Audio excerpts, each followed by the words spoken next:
అప్పుడు భీముడు ఒక నారాచంతో వివిత్సుని శిరస్సును తెగవేశాడు.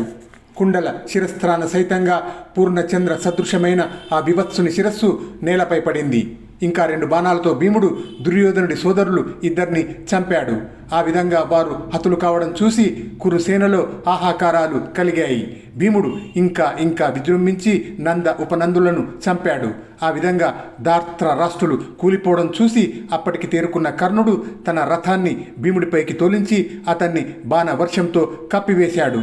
అయితే అనిలసుతుడు క్రుద్ధుడై కోపించినవాడై ఒక ఘోరమైన బాణముతో కర్ణుడి విల్లు విరిచాడు. తర్వాత సింహనాదం చేస్తూ ఒక ఆయుధాన్ని పరిగెను రాధేయుని మీద విసిరాడు.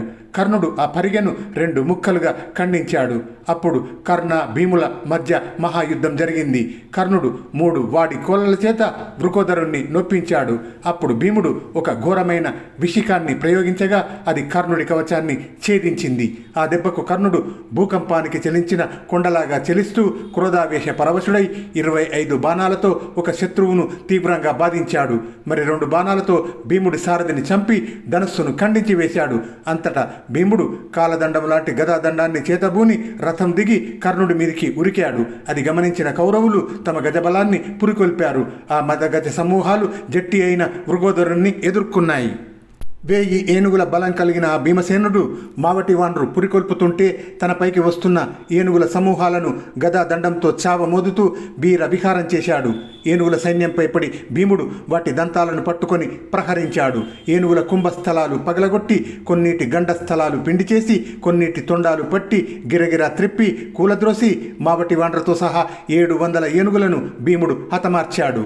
మేఘాలు సూర్యున్ని చుట్టుకున్నట్లుగా తనను చుట్టుముట్టిన గజ సమూహాన్ని ఇంద్రుడు పర్వతాలను పీడించినట్లుగా భీముడు పీడించి వీర విహారం సలిపాడు. తర్వాత శకునికి చెందిన ఏనుగులు 52టిని కూల్చివేశాడు. అలాగే భీముడు వందలాది గుర్రాలను రథాలను యోధులను పరిమార్చాడు. అప్పుడు కౌరవ సైనికులు భీమ భయ సంత్రస్తులై యుద్ధం విడిచిపెట్టి నలుదిక్కులకు పరుగులు తీశారు. మరి 500 మంది యోధులు బాణ సమూహాలతో భీమునిపై తలపడ్డారు. దేవేంద్రుడు రాక్షసులను ప్రహరించినట్లుగా భీముడు వారిని తన గదా దండంతోనే అనేక రకాలుగా మర్దించాడు. శకుని ప్రేరితులైన రౌతులు అశ్వికులు 3000 మంది శక్తి ప్రాస మొదలైన ఆయుధ హస్తులై భీముణ్ణి ఎదుర్కొనగా వృకోదరుడు వారందరినీ తన గద చేత మోదుతూ భీషణమైన భయంకరమైన సమరాన్ని యుద్ధాన్ని సాగించాడు. అప్పుడు గొప్ప ధ్వని ఉప్పతిల్లింది. తర్వాత శకుని గుర్రాలు 3000ను భీముడు తన గదాయుధానికి బలి చేశాడు. అంతటా భీముడు రథమెక్కి మళ్ళీ కర్ణుడిపైకి మళ్ళినాడు.